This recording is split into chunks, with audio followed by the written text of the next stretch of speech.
What is up, podheads? Back with another episode of the Podioslave podcast. My name is Tony, joined as always by Anthony, and tonight was a little homegrown, a little bringing things back to the home state, having a little fun with some boys from Maine. But before that, how are you tonight, Anthony? I'm good. What night is it? It's Monday night? It is a Monday night when we're recording this, yes. I do like recording earlier in the week. And I know it helps for edits and stuff like that. Yeah. I know we're way ahead of the game, which also helps. But I kind of like getting it. It sounds bad, but I like getting it done early in the week. And because it kind of sets the tone. Like you have a good conversation and kind of clears the runway for the rest of the week. But Monday nights are fun, man. I agree. And I love, selfishly as the editor of the podcast, I love having more time to do it and being able to start the week off with a little nerdery, start the week off with a cool conversation with some friends, some new friends, and talk about music. And, it's something that we clearly love to do 260 plus episodes in. So happy to do it Monday night, Tuesday night, Wednesday night. And it really doesn't matter, but love the early in the week. Does set the tone because you can prep you can use the weekend as a prep, right? Mm-hmm. Yep. So before we get into Borderlines, I got a question for you, and it's a piggyback of something that we talked about with Borderlines. Ooh, okay. Who is your favorite dual vocalist band? Man, I when we brought this up, and it does come up in the conversation here in a little bit, I was racking my brain for different bands that do it. And it's in the pop punk world. Like it's Blink probably is one of them, and maybe the one. I do love Menzingers too. Those guys are great. But yeah, I think it's, quick. Give me the answer real fast. It's going to be Blink. Blink 182. Dual vocalist. Favorite band. I think that's where I landed too. And I thought about it for all of 30 seconds. I would say as far like overall, probably Blink. I don't know. Set your goals. Yeah, that's a good one too. Right. Yeah. Pop punk with breakdowns. Yeah. 4 Year Strong. 4 Year Strong, another one. Yeah. That was a thing, right? And we didn't come up with either of those guys when we were talking about those bands. So there's 2 more. We came up with more. Menzingers, Less Than Jake, just off the top of my head. Yeah, there's a decent amount of them out there that and then if you want to get into like the metalcore world, you've got some bands that do you've got people with the clean singing and the harsh singing. So there's plenty of those too, right? We could do this for probably quite some time. Maybe this is a segment down the line. And then go, you tap into the new metal world. The game's over. Yeah, but, well, it always comes back to new metal. It begins and ends with new metal, right? That's where a lot of this relationship and podcast idea stuff started. Us as fans of new metal bands in the year 2000. So here we are. Well, the OG was Green Day, actually, and that's a good segue. Yeah. So we got Borderlines, pop punk band from Portland, Maine, putting Maine on the map. 207. We had Matt and Andrew from Borderlines on, both play guitar, both sing, and that's the tie-in, right? We just said lead vocalists. Yeah, we'll talk about how we met those guys at the very start of this conversation, but we've been chatting with them kind of on and off for the last year or so, and we said, hey, let's have these guys on. So they have a new EP that just came out, right? The Repair Kit EP. Yep. And we hit on that. We hit on the whole story. Like, this is an old school episode. Like, this is not a presser for a new EP. This is Podioslave treatment, which is fun. Yeah, it's always good fun for us to find a band, whether they're from our home state or not, and kind of dig down and get the story and find out, how it started, where you're at, how did you get to this point today? You just put out new music. Let's talk about that too. And, be kind of front to back with a band. And that's what you get the treatment here shortly with those guys from Borderlines, Andrew and Matt. But it's fun to do that because it's new to me, right? Like we knew the band a little bit beforehand. Obviously, we'd spent some time with the local music and seeing them at shows and talking about bands they were in prior to Borderlines. But to be able to get their story, and then obviously we have new music that just came out on February 14th. So go peep that stuff. But yeah, really cool conversation. And with that, we're gonna roll right into it. Here's Andrew and Matt from Borderlines, Portland, Maine, baby. 207, stand up. All right, we're here. Andrew and Matt, Portland, Maine's very own Borderlines. Guys, how you doing tonight? Great. How are you? I'm great. Yeah, awesome. We look forward to this. This is our thing. We love this. This is our gig. Like, to band Yes. equivalent, this is our gig. Happy to be here. I'm stoked. I mean, just Anthony, looking at the posters behind you, I'm just like pumped. We're in the room. It's like, oh, these are my people. Nice. Right. Yeah. Well, it's funny. Speaking of the same room, Matt, Tony and I met you about a year and a half ago. It was the Jonah Matranga one-line drawing gig at Blue in Portland, Maine. I remember. You were handing out flyers for the Keep Pretending album release show, and we just hit it off. Yeah. Like, I was like, yep, Leftovers, Reunion, Black Cat, and then we just kept going. I don't know how long. I was probably a little buzzed too, a little outgoing at the time. But... I think at the time when you said Reunion, I was like, holy shit, this guy knows his stuff. Like how many people would know that band? It's actually so funny that you mentioned that band. I just framed the CD that we put out a long time ago. Yeah, nice. Oh my god, you have it. That's awesome. Someone else has that? I know, it's funny. So funny. Earlier today, because I have all my CD binders still, I'm like, I know I have that Reunion EP. And I was like, I couldn't remember if you were in it or that was just, your group or whatever, your crew. Yeah. And I pulled it up. Sure enough, there he is. Matt Anderson guitar. Yeah. Yep. That was the record we recorded in Amherst, I think, in the burrito place next door. It was like the best burritos I've ever had. Nice. Like all I can remember. So good. Yeah, it was 2007. I was like, how'd that happen? I was going to say, what year was that, Anthony? You've got it right there. 2007. Yeah, it's 18 years ago now. So I'm pretty sure I got this at a Dunn Street gig with the band Endgame. Remember them? Yeah, I remember that show. I think I have the flyer up in my barn still, but I don't really remember the band top of my head. Neither do Do I. you? Yeah. I bought the EP, but that's about it. That's all I remember from it. But, Dunn Street, though, that place I knew every nook and cranny, I feel like. Oh, yeah. Yeah, right off Main Street in Westbrook, Maine. For any locals listening, you've probably been to a gig there, and I don't think they still do gigs, do they? No, although, I don't know. We should just hit them up and We should see if what they would say. Right. Yeah, that place was legendary. I think Bane played there once, too. Oh, really? Yep. Wow. Yeah. I was looking the other day because Teenage Bar Rocket, we're playing with them in a couple days, and they haven't been to Maine since they played Dunn Street in I think it was 05, I want to say. Wow, 20 years. Yeah. That's crazy. And like 20 years ago. I don't even think I was in the Leftovers yet at that point. But maybe my old band Black Cat might have played it. Not sure, but that was a fun show. I remember TBR in that small room. How did you never bring me there, Anthony? That's what I want to know. I don't think I ever saw a show there. I saw a bunch. A Lost for Words played. Pale Horse, who was on B9, played there. The Bane Pale gig. Horse was just on that Bane show in Portland a couple months back. Yep. Yeah, okay. Or a year ago. I don't know. It all blends in. Yeah, but how far back am I talking? I can't remember. I think it was in the fall, wasn't it? I think it was September. Yeah. No Trigger played there. I don't know if you know that band, but they went on to do some good stuff. And it's like when you're there and you're seeing this band, you might not know how good of a band you're seeing, but it was a good space, all ages and complete DIY. And I remember it had this barrier between the kitchen and the event space, and guys would kids would just jump through that and jump onto the whole crowd and crowd surf from a small barrier in a kitchen. It's pretty funny. That's awesome. Yeah. And you're right. You never know who you're seeing in the moment, right? You could be at a show, and I know we were in a bunch of these rooms back in the day. Just get there early, check the opening band out, especially if it's a it's a 4-band bill or a 3-band bill. Get there early and check out the opening band, because you might find a band that you end up loving for 20 years. You just don't know. Totally. Yeah. Nowadays, it's harder said than done. It's I have a short leash, 2 hours, but the punchline there is for us though, at our age. But if you're 20, 21, 22 listening to this, go to the show and watch it all. Out there. Yeah. But the punchline is you guys have been in bands for a year. I know, Matt, you were probably late era Leftovers. Borderline starts in 2012. How does it start? And is it a clear, this is something separate from Leftovers?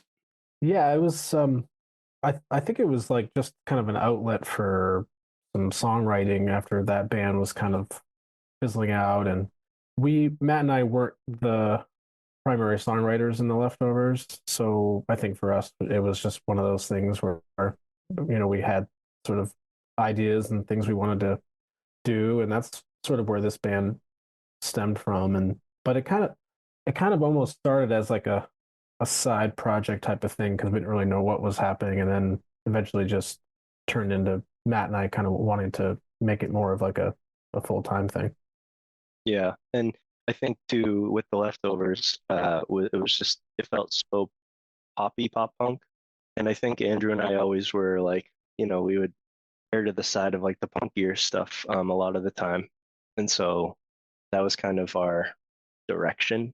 But at the same time, we took a lot of like the successes that the leftovers taught us and like applied it to this like punkier sound. And it's taken a while to sort of like refine, but I feel like we're getting closer, always working on that. So was that was the goal from the start then, to make it a little punkier, maybe a little bit more of an edge? Yeah, I would say Yeah. that's accurate. I just like and the influences of other bands like the Leftovers tour with a ton of bands that weren't like as pop like we were always like the poppiest. Like we were touring with the like bands like the Menzingers and Dopamines and stuff like that, and we didn't sound anything like those bands. So then I think we were really influenced by them, and still are, honestly. But so I think that's part of the reason why our sound came out that way. Yeah, because we talked to a lot of bands, and when we kind of hit on like the origins, how'd you start? A lot of bands are like, we're just a couple dudes hanging out in a room, just hanging out, and then just something, someone strums something, and it's like, all right, let's run with that. Oftentimes it's not calculated at all. Yeah, I don't think ours was really calculated. It was just kind of like we had it in our lives for so long that we're like, well, what is this void? We got to do something. Yeah, And we lived together at the time, and so maybe it was we were in a room and had a few. I think that was the summer that I discovered Fireball. I don't remember how old we were, but there's like a photo of me writing like one of the first Borderline songs with like a bunch of Fireball behind me, which is hilarious now to think about. But yeah, it was a lot of back and forth, and I think that I envy a lot of bands to be able to like write a song and then have somebody else in the band write one back, and Andrew and I did that right off the bat, and it felt natural, so that was cool. yeah. Were you both, when you started, were you both like, I want to sing? Well, no, I want to sing. Well, I guess we'll both sing. Like, how did you figure that out? Yeah, I think we loved bands that had the sort of dual singers, and I think we sort of knew that at least generally they did it like they would sing the songs that they wrote, for the band. So that's just kind of like the way we went with it. So, I sang the songs I wrote, Matt sang the ones he did, and then obviously we both do a lot of vocals on all the songs, so just backups wise and getting vocals and stuff. But yeah, in terms of leads, we were just like that. That's just what made sense to us. Have you ever been told that you guys sound alike? In the Yeah. vocal booth. Yeah, vocals. Yeah, we have I have heard that before, and it kind of blows my mind because I think we sound nothing alike. Yeah, me too. It's pretty funny. Although I will say that like I learned to sing in the leftovers really. Like I never sang in Black Cat or Reunion or really ever. And I was doing a ton of backing vocals for the leftovers all of a sudden. And I think at the time Andrew was like renowned in the pop punk scene as like the best backup vocalist in the game. And I was like, okay, I'm just gonna do what the fuck this guy's doing. I'm just gonna like copy him. And so maybe that's a big part of it. Is it hard to find your voice? Because if I were to sing, I mean, I can't sing, but I don't even know what I would sound like. Like if I don't even know who I would try to emulate. Is it easy to find your voice?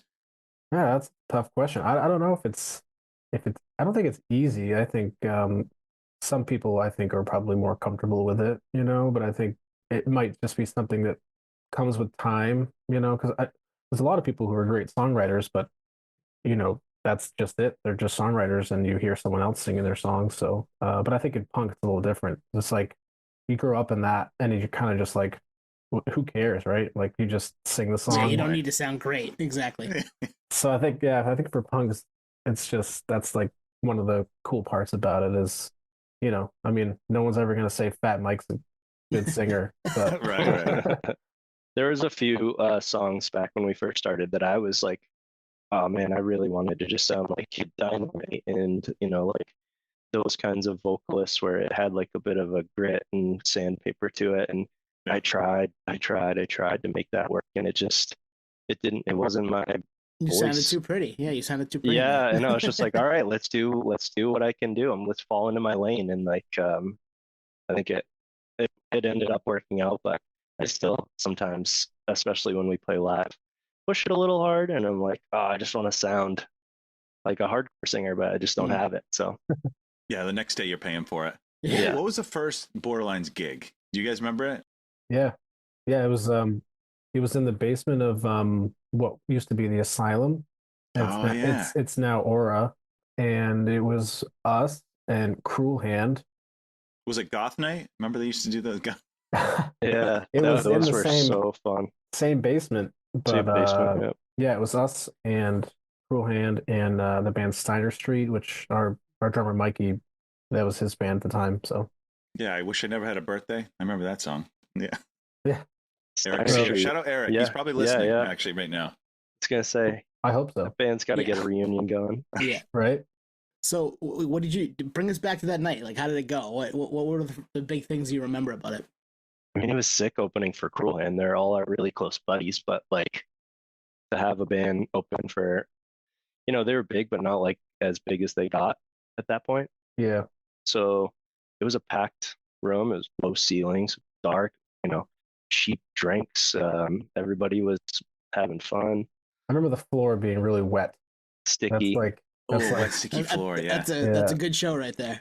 Yeah. I specifically remember like trying to get past like Eric actually from Center Street because like all the gear was in this like basically this big closet, and there was it was like a puddle, and we were trying to move the gear like away, shuffle it away from this giant puddle on the floor. Man, but yeah, that was a cool show. Yeah, it was packed, and it was small, so it was like, and the ceilings were low. It was just like one of those shows. It's good energy then, right? Not playing for, because we've heard from everybody, right? You hear sometimes you're playing your first gig and there's 3 people there, and sometimes you're playing your first gig opening for a band that's established and a bunch of people get to see you. So you guys are the latter, which sounds like it was a good time.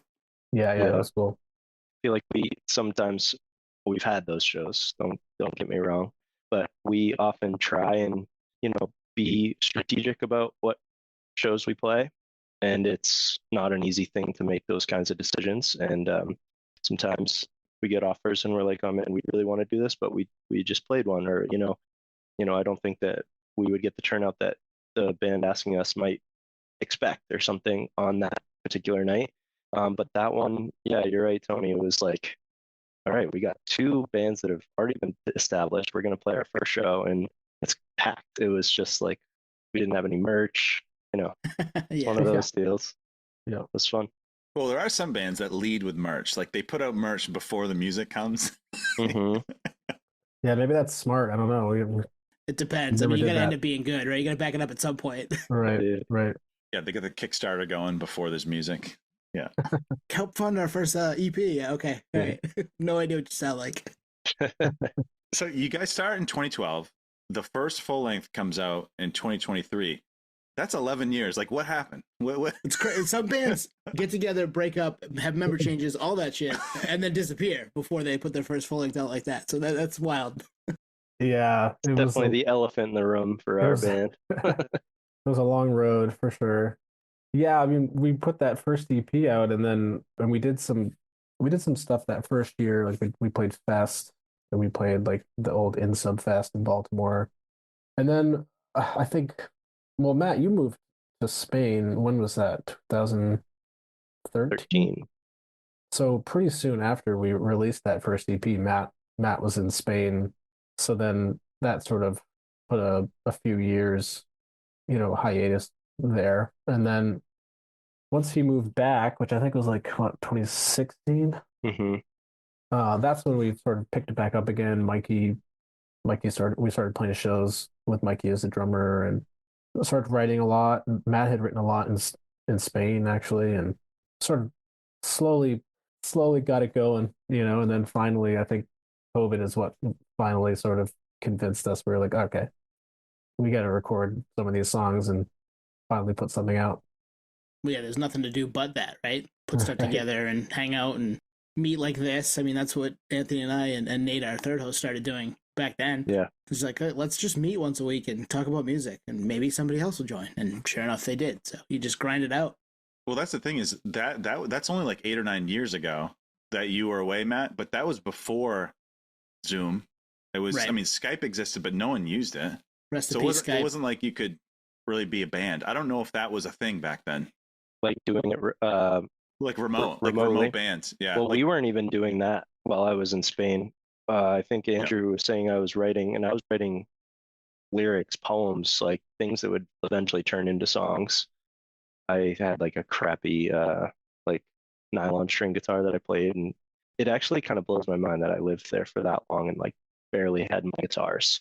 They're like such a big piece of me, and I had this one acoustic guitar, and it kept me alive. But yeah, yeah, it was kind of nice not having Zoom or any of that bullshit. I just like fully immersed myself in Spain. Unbelievable. Yeah, I mean, Skype existed, but like people weren't using it in Right. this way. Not like not this. at all. Yeah. No, not at all. So that all leads up to the full length 2023. Keep Pretending and Mom's Basement Records and Hey Pizza. Was that like a co-release type of thing? Yeah, basically, I got Hey Pizza is like this small label out of Wisconsin. They were like they wanted to do the vinyl, and then Mom's Basement ended up pressing a bunch of CDs for it. For the people that still listen to CDs. They do, man. There's still a bunch out there.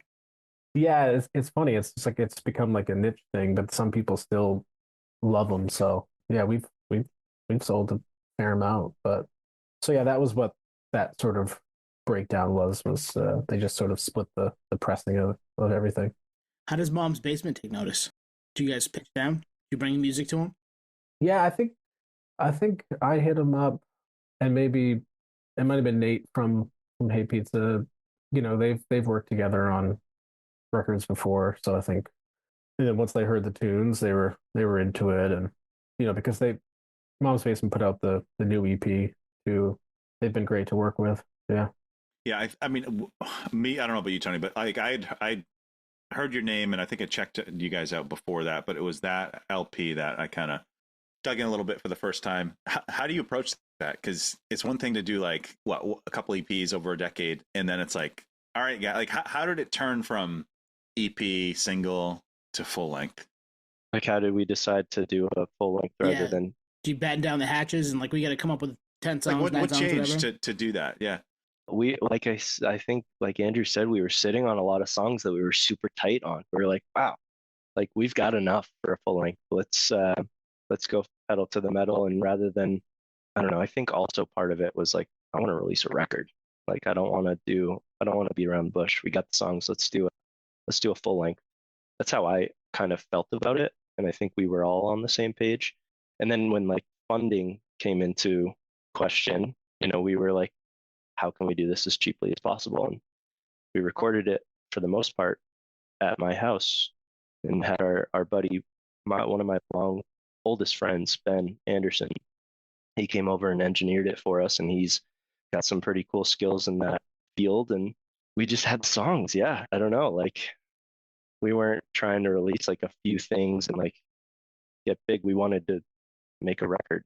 So yeah, it was fun to like do it the way we did because we were able to do it at Matt's house. We just like took our time and put a lot of time and thought into like the vocals and some like percussion stuff and that sort of thing. And some of the songs we had written like pretty like soon before recording, and some of the songs were like pretty old, like ones that we had written, way back when Matt first got back from Spain and stuff like that. So it was kind of a cool mix of all those years where we we kind of wish we had done more, but never got it together to do it.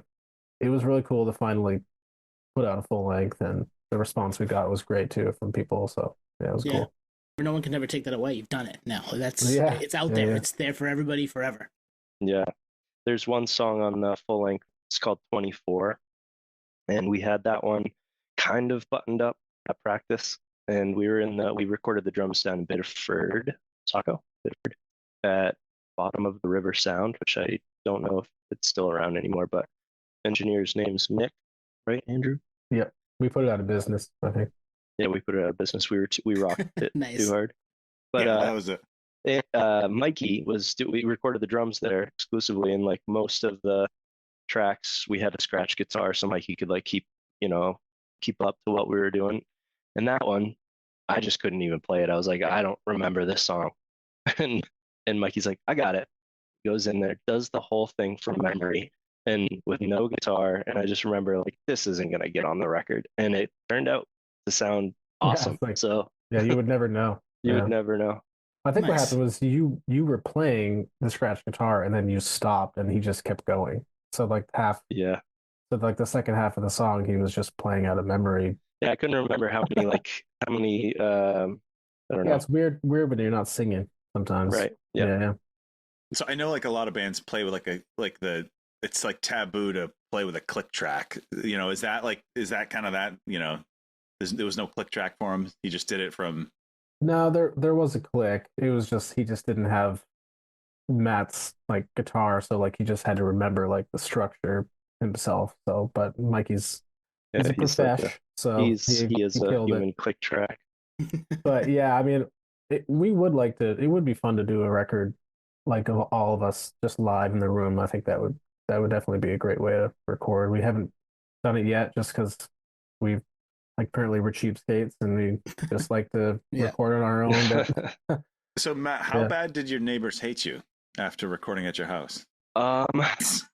So the first time we practiced here, the whole LP we recorded here with no issues. But first time we practiced here, we set up in our living room and we like tried to take all the precautionary measures as possible, like put up mattresses for crying out loud, like over the windows, and like we got a song and a half in, and the cops are in at the door, and we were like, "Come on!"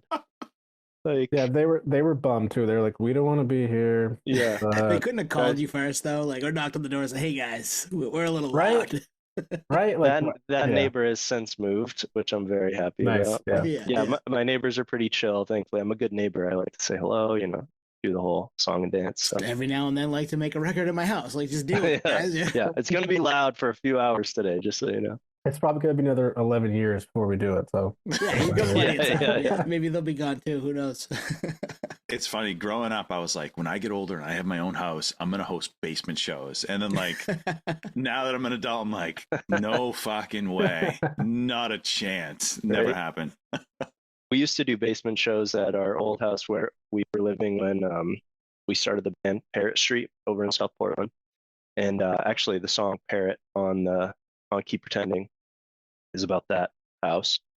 It's my grandparents' house. And we, I don't know, I lived there for 8 years and I was like, we're doing basement shows. It was like that dream, Anthony, like I have a house. I'm going to do basement shows. We have to do it. Yeah. We have to do it. we And had some cool ones. we had some really cool ones. Yeah.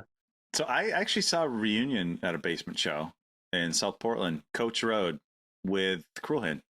That might have been Couple one. gigs there. There was a Die Young show, and then a Cruel Hand show. Yeah, I think I remember those shows. I don't think I was in reunion yet. I have a knack for joining bands after they've done like a little bit of stuff.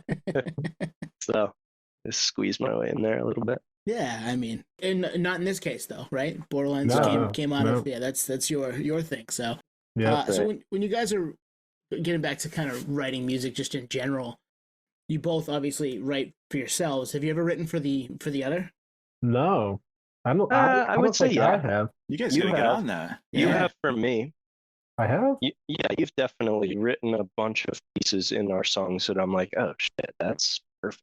I don't Oh, know why I like in didn't. the like in the practice space, yeah. I was picturing like A whole song. me like sitting down at my house, like okay, and like writing something and be like, this would be great for Matt. Like I don't think I've ever done that, but yeah, like the way we collaborate in practice, like a lot of times we'll add pieces to each other's songs, kind of thing. But That's yeah, cool. Yeah, that's cool. I like that. And I think I do think about that a lot though when I'm writing. I'm like, is this a better song for Andrew to sing? Because we might sound alike, but he's got like a bit more of pipes, like you can belt a lot better than I can a lot of the time. And so I'm like, I just can't quite get there. But then I bring it to practice usually, and we move the key around a bit, and it ends up being fine. And typically, if I write a song about, I don't know, I don't think Andrew would ever want to try and learn the lyrics that I write. Like they're all fucking over the place, and I wouldn't want to put that burden on anybody. Yeah. So everything that you guys sing, you write like lyrically for yourself? Yeah, I'd say like the vast majority. I'm sure there's Mhm. examples of where it's not, but I can't think of them off the top of my head. But I was just thinking, Tony, if we were in a band, Yeah. you wouldn't sing my fucking lyrics. No, and you wouldn't sing mine. I mean, No, I'd be like, what is this? I can't relate to this shit. every now and then we with What's this even mean? icebreakers and all that stuff we write for each other, but not much more than that. Usually our questions come out of ourselves. Yeah. No, that is an interesting dynamic because, I mean, what percentage of bands have two vocalists? Not many. We were talking about this the other Yeah. day. I would say Lawrence Arms, Benzingers. Benzingers, Alkaline Trio. I think Hot Water Music does. Chuck Blanket. doesn't do all that. Blanket. Yeah, as of late, they definitely do. Teenage Bar Rocket does it. Change Bottle Rocket. Smoking Popes every now and again. We just listed off like Yeah, it fucking happens. the team A team. It's a pretty good Yeah. list. Yeah. Borderlines does it. Yeah, Borderlands are in there. Yep. T-Way, baby.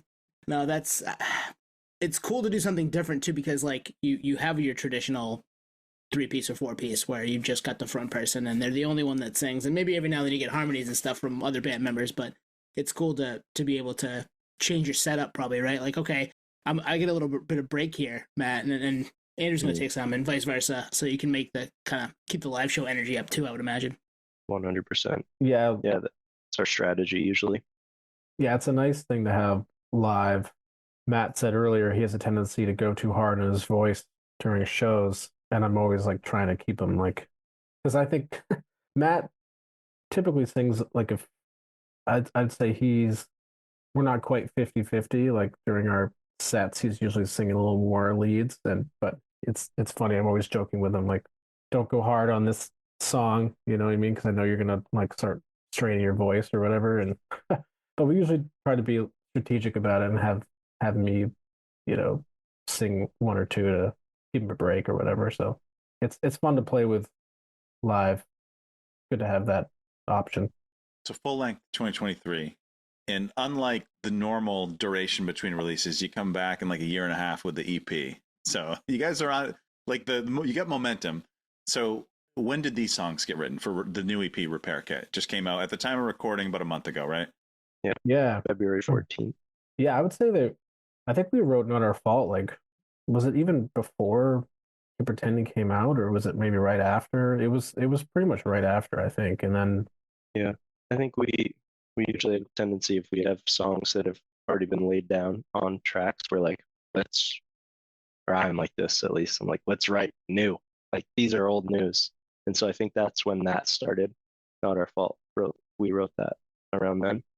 yeah, and then the other three, I think we had like just a batch of maybe, I think we had 5 or 6, and then we were like, these 4 seemed to fit really well together. Maybe we could release like a cool 4-song EP, maybe throw on a 7-inch kind of thing, and then that's what we were into making it work, which was cool. Yeah. I know from my perspective, I had a lot of time because I just had a daughter at the time, so I was on paternity leave, and I'm like, she goes down for a nap, and I'm like, all right, I'm gonna go quietly play some guitar, and Yeah.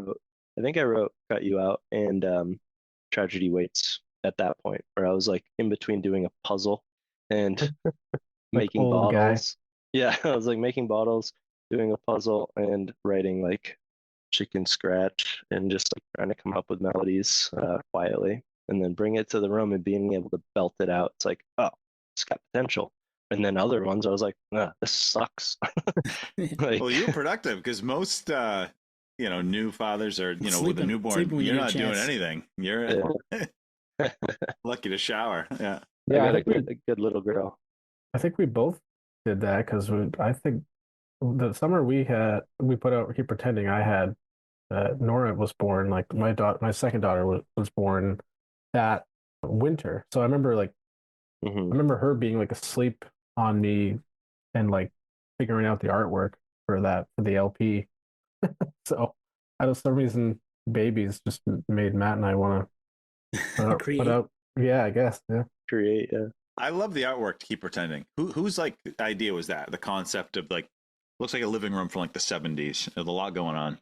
Yeah, that was I think we gave him like certain ideas to run with, but that so John Lewis, the singer of the Dopamines, I asked he actually did the artwork for our first EP way back in 2012 and Dopamine's two singers. yeah, Another There you go.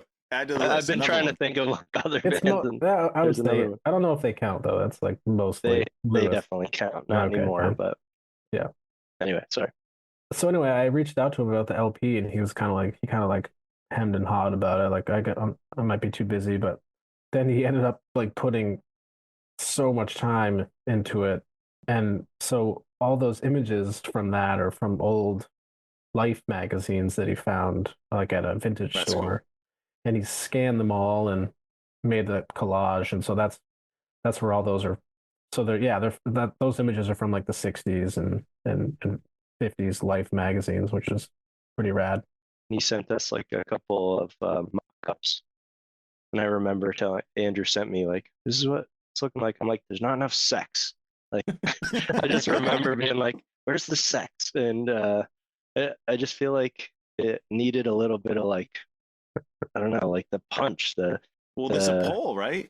I'm looking Yeah, at so it yeah, now. yeah, yes. yeah. And then when he added that, I was like, He that's probably it. added That's that. all Yeah, I yeah, needed. yeah. It's like that tells a little story in itself. Like I'm trying to think like there's like this gas mask fire dude, I don't know, in the background, and I think he added the booze on the table. the booze on the table, the Yeah. little kid like with his arms up. It's just Mhm. like it's kind of you Well, I think keep there's kids keep with guns looking. too, right? Yeah, there is. Yeah, Yeah. There you go. yeah, it's great. Yeah, he killed it. I A lot love of that. a lot of my lyrics and maybe yours too, Andrew, I'm blanking, but are like, you know, based on like what is happening. Like what there are so many school shootings happening and so much gun violence that like I can't swallow it. I can't comprehend it. And it's upsetting and it like that's where it comes out for me. And I want that hmm on the cover to be like, fuck's happening, dude? Like Yeah, why are we Yeah. putting up with this? So you did a good job.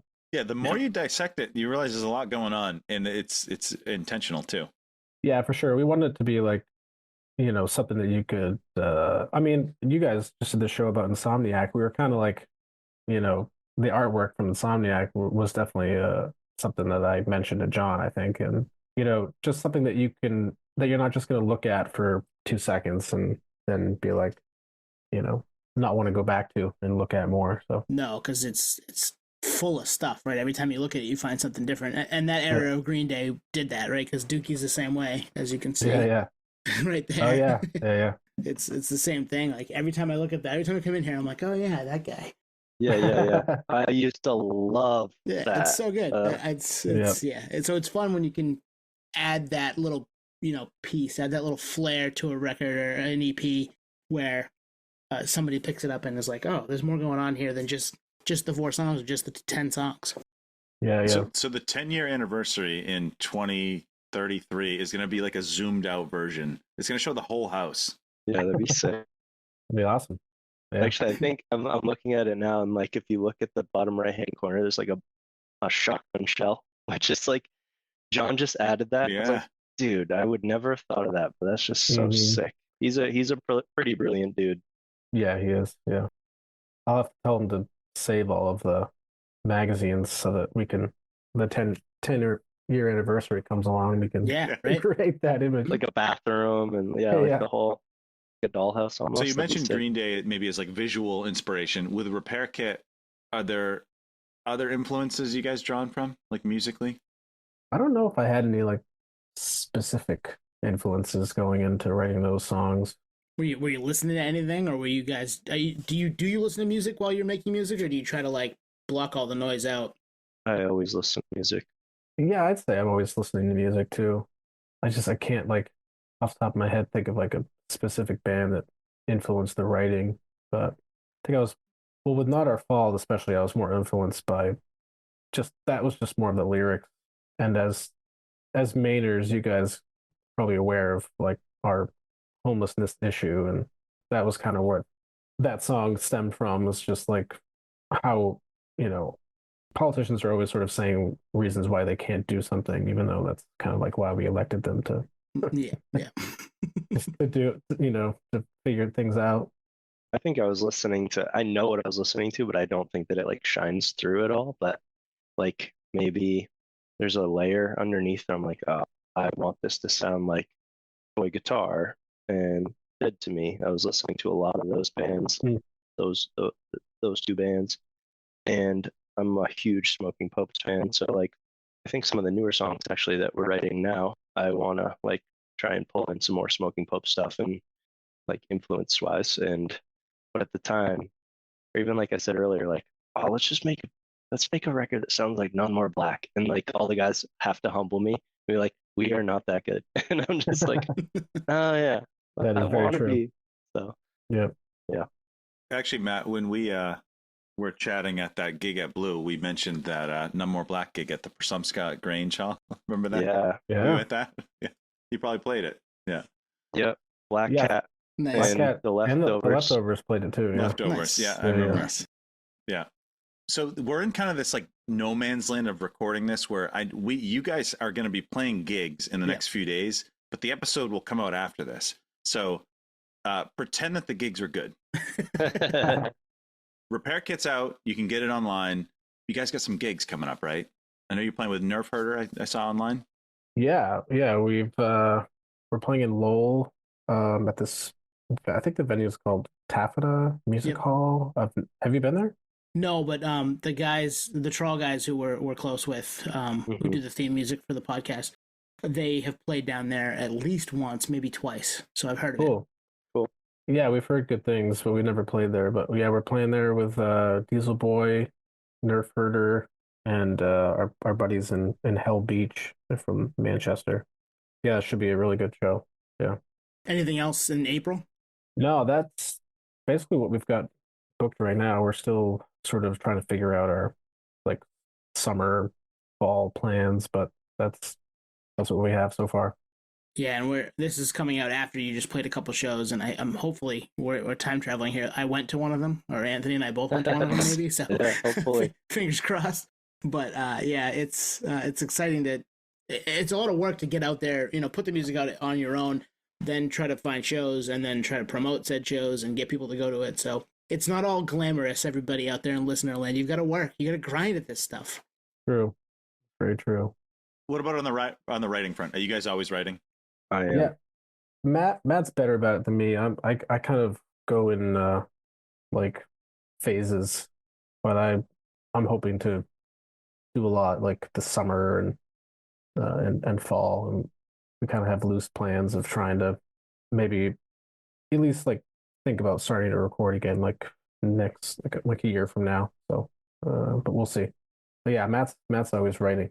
I'm in the unique position where like I'm at my desk for work right now, so like I'll have a hard phone call at work and I'll just be right back and I'll turn around on the piano or the guitar and just like let inspiration kind of like take the wheel, and I just like make shitty demos of it, and I'm like, I'm gonna revisit this in like 15 months from now, and then I'll go back to it and I'm like, oh, potential. So that's like my strategy, and usually it comes down to bringing it to Maddie and Mikey and Andrew in the room and be like, what do you guys think? And a lot of the time Mikey will just start playing a beat and he's like, oh yeah, I hear it, and he's really good about that, and it'll turn into a song, which is nice. That's kind of like how we typically get a song like kind of formed. Nice. Yeah. So you're always saving that stuff instead of thinking about it and then maybe not remembering it later. Like I do that all the time. I think of an idea for this and I'm like, I should write that down. And then The notes app is key. 3 hours go by and Anthony's like, do you have any ideas? And I was like, I did. I have to fucking write it down. I'm the same way. If I don't write it down, mine's the like recording app on the phone, and yeah, the voice memos. There's one of me like it's just literally me. I must have been high as a kite or something, and I just said like this tiny little voice like vocal melody, and I think it ended up being Cut You Out, and I was just like, damn, I'm glad I did that because I would not have thought of that. And it probably took, I don't know, better part of 6 months for me to revisit it and like kind of rework it. So that's my strategy. Yeah, I use voice memos on my phone a lot too. And like even if it's just like a quick like melody that I think up real quick, I'll just like hum it or if I'll grab a guitar real quick. And then a lot of times I'll just come up with like these little pieces of songs and then I'll revisit them like months later, like Matt was saying, and I'll even find ways to connect those pieces into like one song or a couple different songs. So for me, it's kind of sporadic, but I remember we used to live with the singer of The Leftovers, Kurt Baker, and he would say he tries to write a song a day, which was like his like ambition to try and do. Yeah. And they would, maybe there was one good one a week or a month, but he would try and do it. And maybe there were like a handful in a week that were good. And I remember he would walk to and from his job in South Portland, so he'd cross the bridge, and I would drive by him, and he would just be like singing into his phone. That's awesome. That's awesome. Yeah. And that's like a lot of my inspiration too. Like I take from him. Like if you're gonna write, you gotta write. Like either put it down on paper, or like put that shitty melody that punk band has sung 15 times or 100 times before you, and make it a little different. And I don't know, make it your own, make it borderline. So I like it's it. not, Yeah. That's the thing. It all starts somewhere, and it won't turn into anything unless you actually do it. Yeah. You actually do it. And we're not a band, but on the podcast front, no one's going to do it for you, and you have to be intentional. And like I said, I live out of my notes app any time of day. All right, this album's turning 20. This is turning 25. Write it down. Otherwise, I'll forget it. Yeah. I use the notes app a lot too, actually, just to write little quick things, even if it's like stumble upon like some like some website or something that does press for bands. I'm like, add to the list of, people to reach out to, that sort of thing. But Yeah. Yep. mine's like avocado, sour cream, That too. Yeah. green onions. It's a pretty versatile app. That's the new Borderlines EP coming Fireball. I gotta revisit Fireball, see how it treats me.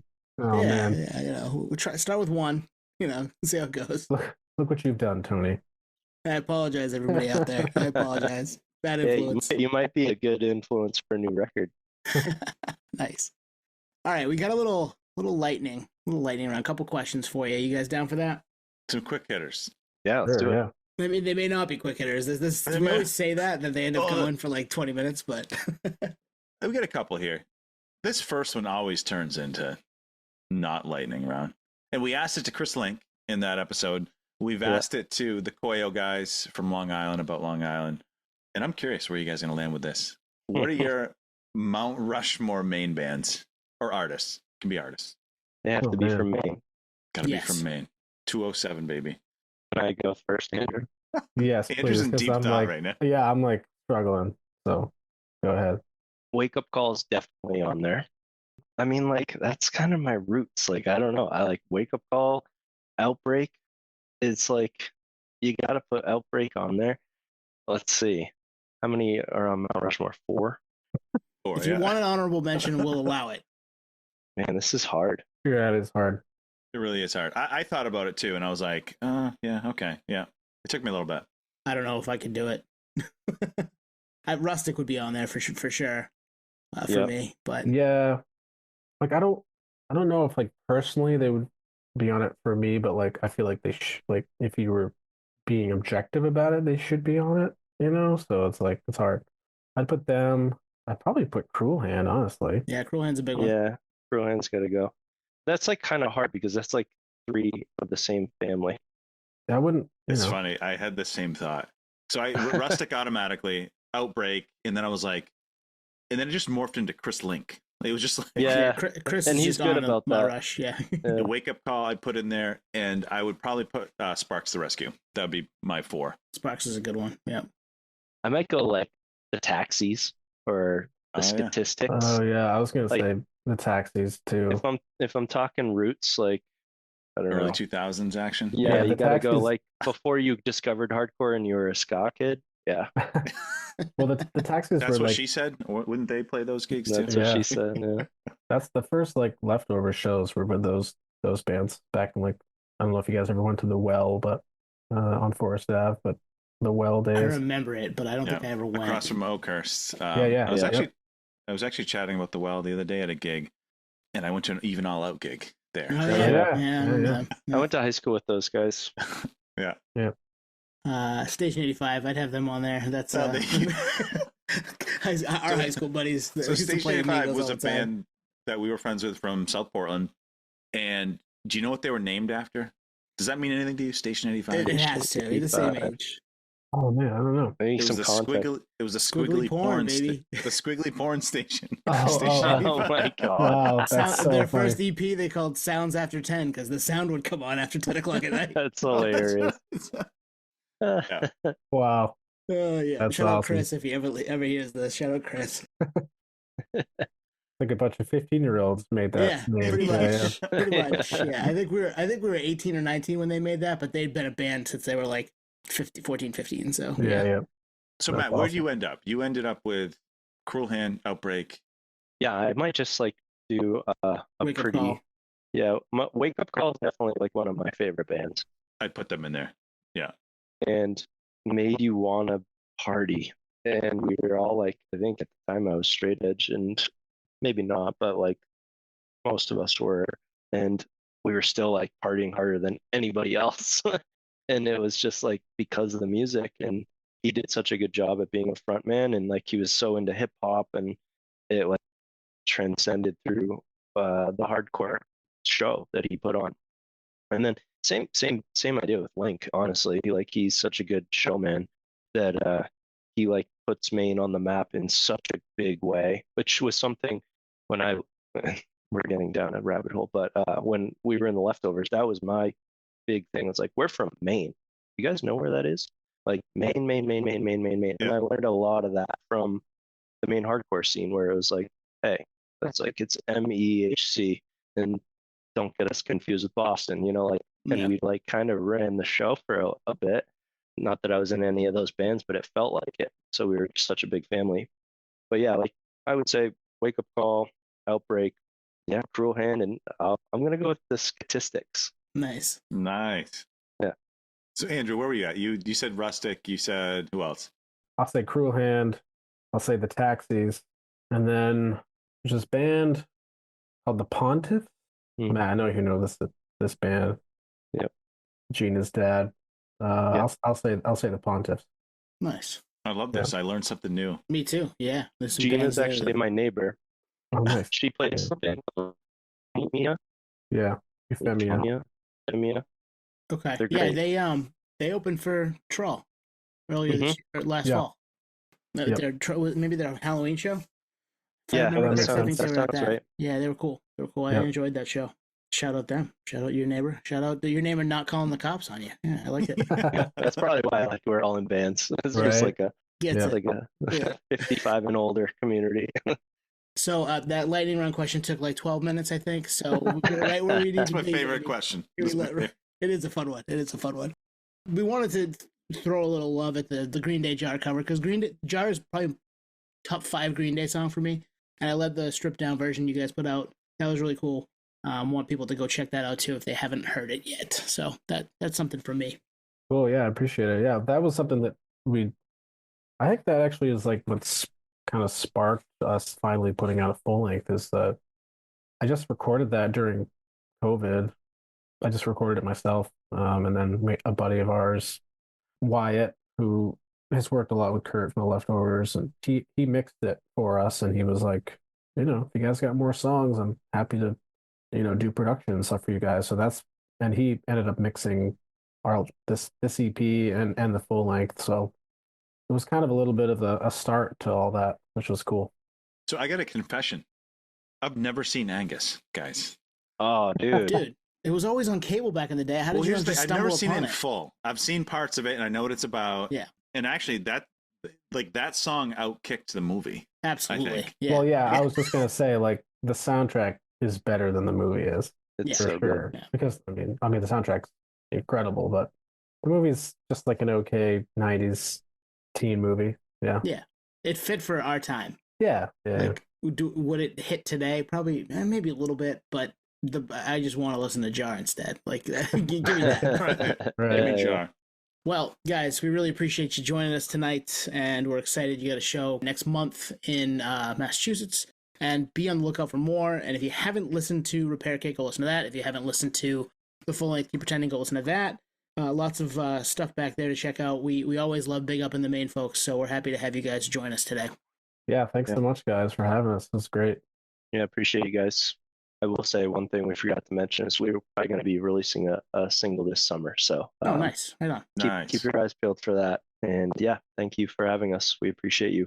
With any luck, I can attend the Friday gig, but I think I might be at maybe the Thursday gig. We'll see. Cool. Yeah, We'd we'd love love to to have see you you. guys. Yeah, either one. Yeah. Or hit us up in advance because we can always put you on the list or whatever. Thanks, guys. Oh, yeah. Yeah, Thank thanks, you. guys. Thanks Thank so you. much. Appreciate it. Thank you for listening to Podioslave. We are at Podioslave on Twitter, Instagram, TikTok, all of the places that you can find us on social media. Facebook, Podioslave Podcast, YouTube, Podioslave Podcast there. Email us at podioslavepodcast@gmail.com. And hey, if you want to become a supporter, click on the link at the bottom of the episode and give us $1, give us $5. It keeps the lights on, keeps us going. We really appreciate that stuff. Thank you.